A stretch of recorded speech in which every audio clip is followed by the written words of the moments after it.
Good morning students. अभी तक हम लोगों ने प्लांट टिश्यू कल्चर के लिए जो है प्लांट टिश्यू कल्चर क्या है ये देखा था, टोटेपोटेंसी क्या है, सेल थ्योरी क्या है, उसकी हिस्ट्री के बारे में जो है सारी स्टडी की है। अब हम देखते हैं कि प्लांट टिश्यू कल्चर को परफॉर्म करने के लिए बेसिक रिक्वायरमेंट्स क्या क्या होती हैं, जिससे प्लांट टिश्यू कल्चर को ईजी वे में किया जा सके। ठीक है, तो उसको देखने के लिए हम लोग देखेंगे कि कौन कौन से जो है रिक्वायरमेंट बेसिक जो है वो चाहिए होते हैं। तो वन बाय वन इसकी स्टडी करते हैं। पहला है लेबोरेटरी। एक सूटेबल लेबोरेटरी होना चाहिए, क्योंकि हम कंट्रोल्ड कंडीशन में एक प्लांट को डेवलप करने वाले, एक सेल को डेवलप करने वाले, एक सेल से पूरे कंप्लीट प्लांट को डेवलप करने वाले हैं। तो एक सेल से कंप्लीट प्लांट को डेवलप करने के लिए एक लेबोरेटरी जो है होना आवश्यक है, क्योंकि ये सारा प्रोसेस जो है वो हम कंटामिनेशन फ्री जो है वो करना चाहते हैं। तो इसके लिए एक सूटेबल लेबोरेटरी जिसमें अलग अलग सेक्शंस हों वो आवश्यक होती है। सबसे पहला जो रिक्वायरमेंट होगा वो लेबोरेटरी होगा। ठीक है, दूसरा देखते हैं एपरेटस। सारे जो प्लांट टिश्यू कल्चर के स्टेप्स हैं उसमें बहुत सारे एपरेटस लगते हैं। वैसे तो बहुत अलग अलग जो है कल्चर जब करते हैं तो उसके लिए अलग अलग एपरेटस चाहिए होता है, लेकिन क्या होता है एक बेसिक जो या एक जो आइडियल एपरेटस जो होते हैं या एक जो मतलब कॉमन एपरेटस जो कहना चाहिए जो प्लांट टिश्यू कल्चर के लिए चाहिए होता है, वो एपरेटस के बारे में भी हम लोग अभी डिटेल में पढ़ेंगे। ठीक है, इसके बाद देखेंगे अब कोई भी प्लांट को बनाने के लिए हमको एक न्यूट्रिएंट मीडिया चाहिए होता है, एक मीडिया चाहिए होता है, क्योंकि एक सेल से हम पूरा कंप्लीट प्लांट बनाना चाहते हैं। तो उसके लिए जो है एक प्रॉपर मीडिया जिसमें सारे कंपोनेंट्स वहाँ पर हो, ठीक है, वो चाहिए होता है। अलग अलग प्लांट की रिक्वायरमेंट अलग अलग होती है, तो उसके हिसाब से मीडिया भी अलग अलग होता है। बहुत सारे मीडिया होते हैं जिनके बारे में हम धीरे धीरे जो है स्टडी करेंगे, और मीडिया में क्या क्या होना चाहिए, उसमें क्या क्या और जो है रिक्वायरमेंट है उसके बारे में भी हम देखेंगे। तो न्यूट्रिएंट मीडिया में हम लोग वो सब देखेंगे। फिर इसके बाद है एसेप्टिक कंडीशन। एसेप्टिक कंडीशन कैसे मेंटेन किया जा सकता है, ठीक है, तो इसको भी हम लोग देखेंगे, क्योंकि एसेप्टिक कंडीशन जो है केवल जो है एक एरिया या एक लैब उसको हम एसेप्टिक कंडीशन नहीं मान सकते। वहाँ पर हर चीज़ चाहे जो हम यूज़ करते हैं प्लांट टिश्यू कल्चर के लिए, चाहे वो इक्विपमेंट हो, प्लांट मटेरियल हो, मीडिया हो, वो सब जो है एसेप्टिक कंडीशन में बना होना चाहिए और कंटामिनेशन फ्री होना चाहिए। तो एसेप्टिक कंडीशन को कैसे मेंटेन करते हैं उसके बारे में पढ़ेंगे। फिर उसके बाद सारे जो है इक्विपमेंट्स का सरफेस स्टरलाइजेशन किया जाता है। मेनली प्लांट का सरफेस स्टरलाइजेशन किया जाता है। बहुत सारे केमिकल्स जो है वो यूज़ किए जाते हैं, उसके बारे में भी हम लोग अभी पढ़ेंगे। उसके साथ साथ उसमें और बहुत सारे लाइट और टेम्परेचर वेरिएशन, ये सारे फैक्टर्स भी जो है वो जो इसमें मेन रोल प्ले करते हैं। तो एक के बाद एक हम लोग देखते हैं।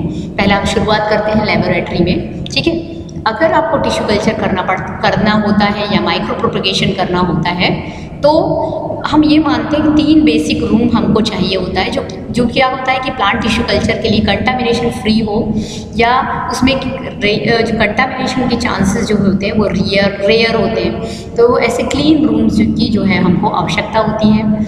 इसमें ये 3 रूम्स लगभग हमको चाहिए होता है एक लेबोरेटरी में, कहते हैं। जैसे फर्स्ट रूम जो होता है washing, drying, storage, explant preparation, aseptic handling, explant culture, इन सब के लिए एक रूम, सिंगल रूम चाहिए होता है।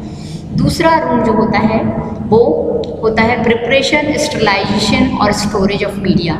एक जगह पे जहाँ पर हम मीडिया का प्रिपरेशन करेंगे, उसका स्टरलाइजेशन करेंगे प्रॉपर, मतलब स्टरलाइजेशन का मतलब उसे कंटामिनेशन फ्री या जर्म फ्री करेंगे और उसको स्टोर करके रखेंगे। ऐसा एक दूसरा रूम चाहिए होता है। और एक तीसरा रूम होता है जब हम प्लांट टिश्यू कल्चर कर लेते हैं तो उसका मेंटेनेंस और उसका ऑब्जर्वेशन करने के लिए तीसरा रूम रिक्वायर्ड होता है। तो 3 रूम जो है एक लेबोरेटरी में हमको चाहिए होता है प्लांट टिश्यू कल्चर के लिए। तो उन 3 रूम के बारे में मैंने बताया। तो पहला रूम वॉशिंग, ड्राइंग, मतलब जितना भी वॉश करना होता है, एक्सप्लांट प्रिपरेशन, एसेप्टिक हैंडलिंग, ये सब के लिए पहला रूम। दूसरा रूम मीडिया के प्रिपरेशन, स्टरलाइजेशन और स्टोरेज के लिए, और तीसरा मेंटेनेंस और ऑब्जर्वेशन के लिए चाहिए होता है। दूसरा एपरेटस। ठीक है, तो एपरेटस जो है वो भी हम लोगों को चाहिए होता है, रिक्वायर्ड होता है। तो प्रॉपर जो वर्किंग के लिए प्लांट टिश्यू कल्चर के लिए बहुत सारे एपरेटस जो है वो चाहिए होता है। अलग अलग जो उनकी बेसिक नीड्स होती है उनके हिसाब से एपरेटस भी अलग अलग होते हैं। तो इसमें पहला होता है forcep. Needle, conical flask, culture tube, pair petri dish, autoclave, UV lamp, laminar air flow, hot air oven, incubator, microscope, pH metre, ये सारे जो है रिक्वायरमेंट बायो में ज़रूरी होते हैं, क्योंकि सारे इंस्ट्रूमेंट में जो है ये सारे इंस्ट्रूमेंट छोटे से छोटा एक नीडल से लेके पीएच मीटर और microscope, laminar air flow, hot air oven, incubator, ये सारी जो चीज़ें हैं वो यहाँ पर रिक्वायर्ड होती है। बिना इनके प्लांट टिश्यू कल्चर अगर एक भी स्टेप आप मिस करते हैं तो वहाँ पर क्या होता है कि टिश्यू कल्चर करना जो है वो जो है टिश्यू कल्चर में जो है या प्लांट टिश्यू कल्चर में जो है वो कंटामिनेशन आ जाता है, प्लांट की ग्रोथ जो है हम नहीं करवा पाते हैं। ठीक है। तीसरा होता है आपका न्यूट्रिएंट मीडिया। ठीक है। तीसरे बेसिक रिक्वायरमेंट में सबसे इम्पॉर्टेंट पॉइंट जो है वो यह आता है कि न्यूट्रिएंट मीडिया उसके पास होना ज़रूरी होता है।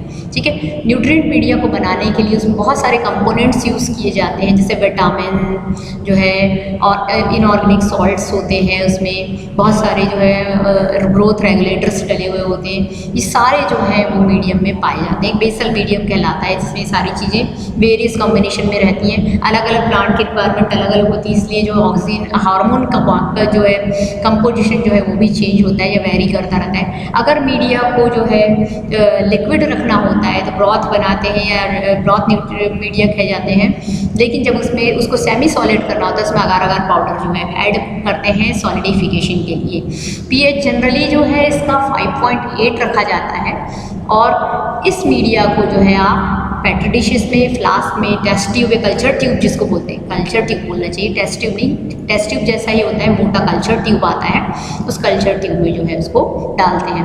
अब इसमें जो है कॉटन प्लग में प्लगिंग भी करना ज़रूरी होता है। कॉटन प्लग जो है उसमें बनाया जाता है, इसमें गैसेस एक्सचेंज भी होता है, पर माइक्रो ऑर्गेनिजम्स की एंट्री जो है वो प्रोहिबिटेड होती है या उसमें रुक जाता है ना।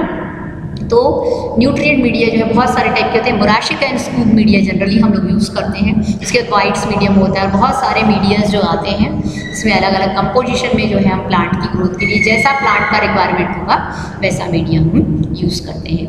तीसरा, एसेप्टिक कंडीशन को कैसे मेंटेन करेंगे, तो एसेप्टिक कंडीशन को मेंटेन करने के लिए, माइक्रो फ्री बनाने के लिए या कंटामिनेशन फ्री बनाने के लिए बहुत सारे मेथड्स होते हैं। देखिए सबसे पहले क्या होता है, उसमें एक छोटी सी नीडल से लेके पूरा ग्रासवेयर और जो आपका लैमिनार एयर फ्लो सब का स्टरलाइजेशन प्रॉपर होना चाहिए, प्लांट मटेरियल तक का स्टरलाइजेशन इसमें किया जाता है। तो यहाँ पर क्या होता है, कोई भी एपरेटस को यूज़ करने से पहले जो है या तो उसको आप ऑटोक्लेव में, जैसे मीडिया है ऑटोक्लेव में आप ऑटोक्लेव कर सकते हैं। ठीक है, 20 मिनट तक के लिए 120 डिग्री पर ऑटोक्लेव करिए। ठीक है, तो क्या होता है ये जो मशीन है ऑटोक्लेव मशीन, उसमें हम ऑटोक्लेव करते हैं। एक बार इंस्ट्रूमेंट्स के बारे में हम आगे पढ़ेंगे, तो उसमें जो है हम ऑटोक्लेव करते हैं। फिर प्लांट पार्ट जो होता है जिसको हम एक्सा प्लांट यूज़ करते हैं उसको हम सोडियम हाइपोक्लोराइड के सॉल्यूशन में जो है कुछ टाइम तक रखते हैं, इसका हम टाइमिंग भी देखते हैं, उससे करते हैं। ठीक है, फिर उसके बाद क्या होता है कि हम कोई भी माइक्रो ऑर्गेनिज्म की एंट्री ना हो पाए करके इस पर कॉटन प्लग लगाते हैं। कॉटन प्लग लगा के जिसको वो यूज़ करते हैं, कॉटन प्लग की भी इसका स्टरलाइजेशन भी हो पाता है। ठीक है, वो मतलब कॉटन प्लग जो है वो हम उसको किसी भी कल्चर ट्यूब में लगाते हैं तो वहाँ पर क्या होता है, माइक्रोब्स की एंट्री को जो थोड़ा सा प्रिवेंट करता है या उसको रोकता है। ठीक है, फिर सरफेस स्टरलाइजेशन जो है उसके लिए हम बहुत सारे केमिकल्स का यूज़ करते हैं। टीपॉल डिटर्जेंट से प्लांट मटेरियल को धोते हैं और बहुत सारे ऐसे जो चीज़ें होती हैं जिसको हम यूज़ करते हैं। तो सबसे पहले देखें कि इसमें कौन कौन से डिसइंफेक्टेंट्स यूज़ करते हैं सरफेस स्टरलाइजेशन के लिए। तो सरफेस स्टरलाइजेशन के लिए सबसे पहले सोडियम हाइपोक्लोराइड का 2% सोल्यूशन जो है, इस पर किसी भी प्लांट मटेरियल को जो है 5 to 30 मिनट तक ट्रीट करते हैं। ठीक है, अगर कैल्शियम हाइपोक्लोराइड लेते हैं तो 9 से 10% का वो सोल्यूशन होता है और 5 से 30 मिनट तक इसको जो है क्या करते हैं, ट्रीट करते हैं किसी प्लांट मटेरियल को। हाइड्रोजन परऑक्साइड 10 to 20% का सोल्यूशन होता है, 5 से 15 मिनट तक इसमें जो है किसी भी एक्सप्लांट को जो है हम ट्रीट करते हैं। ब्रोमीन वाटर इसको भी यूज़ करते हैं 1 to 2%, 2 to 10 मिनट्स के लिए। सिल्वर नाइट्रेट होता है, सिल्वर नाइट्रेट भी एक सोल्यूशन होता है जिसमें जो 4% का सोल्यूशन बनाते हैं, 5 से 30 मिनट के लिए इसको यूज़ करते हैं। मर्क्यूरी क्लोराइड 0.1 to 1% सबसे पॉइजनस, मतलब पॉइजनस सब्सटेंस होता है ये, ठीक है। इसको जो है 2 से 10 मिनट के लिए ट्रीट करते हैं एक्सप्लांट को। एथिल अल्कोहल 70 to 90% जो है 1 से 2 मिनट के लिए ट्रीटमेंट करते हैं। मतलब एक्सप्लांट की जो ट्रीटमेंट के लिए जो भी बहुत सारे जो हैं यहाँ पर डिसइंफेक्टेंट्स यूज़ किया जाता है अलग अलग प्रोपोर्शन में, और अलग अलग इसका टाइम पीरियड होता है जिसमें हम लोग इसको यूज़ करते हैं। तो यहाँ पर देखिए पहला हो गया हमारा लेबोरेटरी, लेबोरेटरी के बाद एपरेटस, एपरेटस के बाद न्यूट्रिएंट मीडिया हुआ, न्यूट्रिएंट मीडिया के बाद एसेप्टिक कंडीशन या सरफेस स्टरलाइजेशन की प्रोसेस हुई। इसके बाद हम देखते हैं यहाँ पर कौन कौन से और चीज़ें यूज़ कर सकते हैं। इसके बाद एंटीबायोटिक एंटी फंगल सोल्यूशन भी यूज़ कर सकते हैं। यूवी लाइट जो है उसको भी हम यूज़ कर सकते हैं जितने भी इंस्ट्रूमेंट के स्टरलाइजेशन के लिए, ठीक है। अब क्या होता है कि जब प्लांट की ग्रोथ चालू होती है, प्लांट की जब ग्रोथ चालू होती है तो उसमें जो है 2000 to 3000 लक्स की लाइट इंटेंसिटी चाहिए होती है। जब तक प्लांट कैपेबल नहीं हो जाता फोटोसिंथेसिस के लिए, तब तक इतनी लक्स की लाइट जो है उसको प्रोवाइड की जाती है। कैलस कल्चरिंग वल्चरिंग सब के लिए जो है ये 2000 to 3000 लक्स की लाइट जो है वो आवश्यक होती है।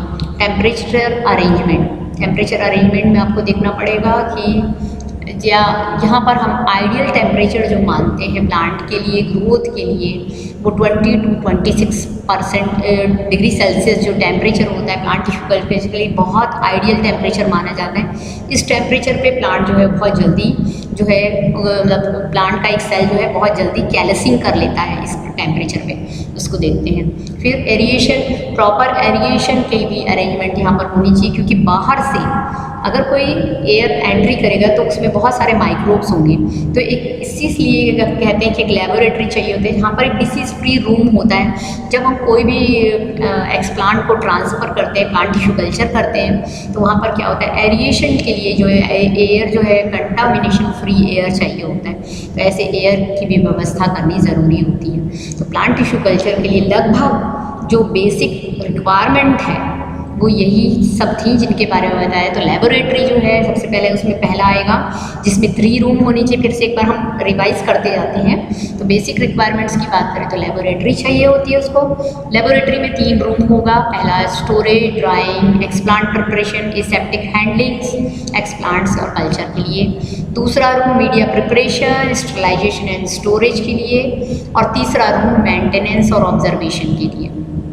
फिर एपरेटस उसमें रिक्वायर्ड होते हैं, बहुत सारे एपरेटस रिक्वायर्ड होते हैं, लेकिन यहाँ पर जनरली हम लोग forceps, needle, conical flask, culture tubes, pair, petri dish, autoclave, UV lamp, laminar air flow, hot air oven, incubator, microscope, pH meter, इन सब जो इंस्ट्रूमेंट या एपरेटस का जो है यूज़ करते हैं।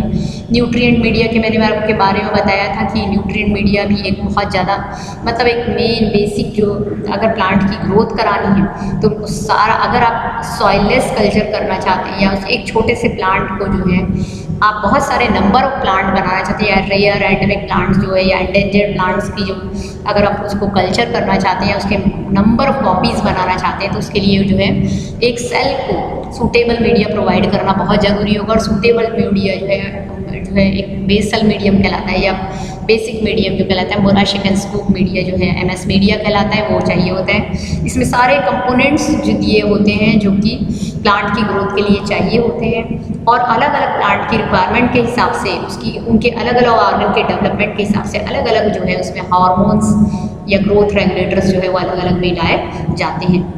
मीडिया जो है एक सॉलिड फॉर्म में होता है, एक लिक्विड फॉर्म में होता है। लिक्विड फॉर्म में उसमें अगार अगार ऐड नहीं किया जाता, लेकिन जब उसका सॉलिडिफिकेशन करना होता है तो यहाँ पर अगार अगार जो है उसमें ऐड किया जाता है। pH जो है जनरली 5.8 जो है रखा जाता है, ठीक है। और इन मीडिया को जो है फ्लास्क, पेट्रोडिश, कल्चर ट्यूब्स में डालकर उसकी प्लांट की ग्रोथ जो है वो करवाई जाती है, ठीक है। इसके बाद नेक्स्ट आता है एसेप्टिक कंडीशन। सारा कुछ परफॉर्म करने के लिए। क्यों? क्योंकि हम एक सेल से बना रहे हैं, एक सेल से नया कंप्लीट प्लांट बनाना चाहते हैं, तो वहाँ पर का एनवायरनमेंट एसेप्टिक होना बहुत ज़रूरी है, एसेप्टिक कंडीशंस का होना वहाँ पर बहुत ज़रूरी है। चाहे वो रूम हो, एक छोटा सा आपने फॉर्सेप यूज़ किया, निडल यूज़ किया, सारा कुछ जो है स्टेरिलाइज होना आवश्यक होता है, तभी एक प्लांट की, एक सेल की जो है ग्रोथ प्रॉपर वे में हो जाती है। अगर उसी स्टेज पे कंटामिनेशन आ जाता है तो वहाँ पर प्लांट की जो है ग्रोथ वो आपकी रुक जाती है। ठीक है, तो एसेप्टिक कंडीशन मेंटेन करने के लिए सारा इंस्ट्रूमेंट जो आप यूज़ करते हैं, सारा एपरेटस जो आप यूज़ करते हैं, वो सारा जो है उसको क्या करना पड़ता है, माइक्रो फ्री जो होना है वो आवश्यक होता है। फिर उसके बाद होता है प्लांट की का जो प्लांट का पार्ट होता है उसका भी स्टरलाइजेशन करना, सरफेस स्टरलाइजेशन करना। तो सरफेस स्टरलाइजेशन के लिए भी बहुत सारे केमिकल्स जो है वो यूज़ किए जाते हैं। जैसे यहाँ पर मैंने एक टेबल में बताया है कि सोडियम हाइपोक्लोराइड 2% सोल्यूशन 5 to 30%, ऐसी सारा जो केमिकल जो है bromine water, silver nitrate, mercury chloride, ethyl alcohol, इसका अलग अलग परसेंट होता है और अलग अलग प्लांट के लिए इसका ट्रीटमेंट टाइम होता है जहाँ पर उसको किया जाता है।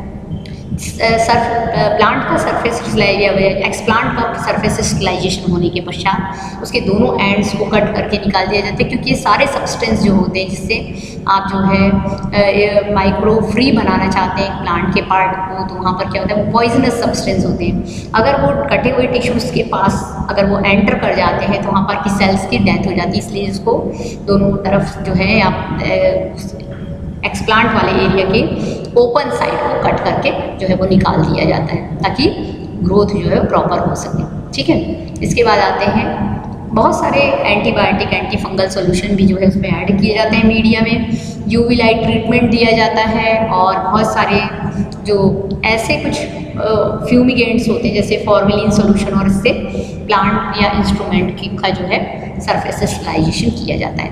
लाइट प्रॉपर वे में लाइट जो है वो आपको चाहिए होती है। जैसे ही आपका प्लांट को आपने एक्सप्लांट को आपने जो है कल्चर किया है तो उसके बाद उसको क्या होता है, जब तक फोटोसिंथेसिस करने के लिए प्लांट जो है फ्री नहीं हो जाता या फोटोसिंथेसिस करने के लिए कैपेबल नहीं हो पाता, तब तक उसको 2000 से 3000 लक्स की लाइट जो है, इंटेंसिटी की लाइट उसको जो है प्रोवाइड करना ज़रूरी होता है।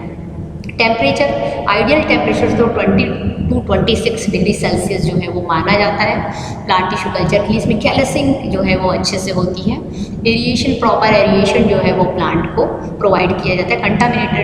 कंटामिनेशन फ्री एयर जो है वो इस कंप्लीट प्रोसेस में चाहिए होती है। तो इतनी बेसिक रिक्वायरमेंट जो है आपको प्लांट टिश्यू कल्चर में जो चाहिए होती है, इसके बारे में हम लोगों ने आज स्टडी की। इसके बाद हम 1 by 1 देखेंगे कौन कौन से ऑर्गन और किसका जो है टिश्यू कल्चर स्टेप वाइज कैसे करते हैं। इसकी स्टडी हम लोग बाद में नेक्स्ट वीडियो में करेंगे। Thank you.